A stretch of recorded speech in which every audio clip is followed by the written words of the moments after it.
The United States makes no apology, and I make no apology since I wrote it for the legislation you're talking about.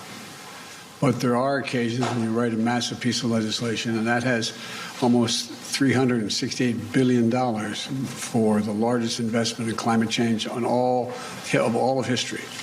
And so there's obviously going to be glitches in it and need to reconcile changes in it.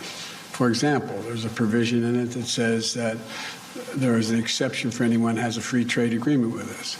Well, that was added by a member of the United States Congress who acknowledges that he just meant allies. He didn't mean literally free trade agreement. So there's a lot we can work out.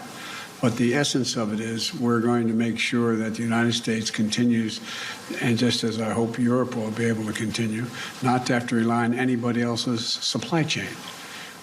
We are our own supply chain, and we share that with Europe and all of our allies, and they will, in fact, have the opportunity to do the same thing.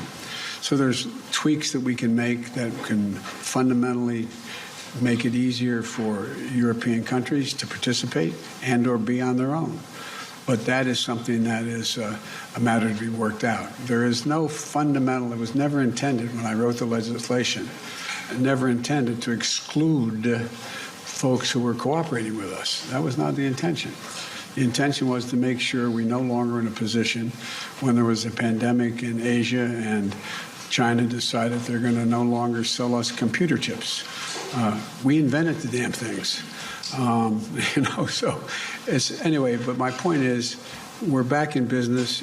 Europe is back in business, and we're going to continue to create manufacturing jobs in America, but not at the expense of Europe.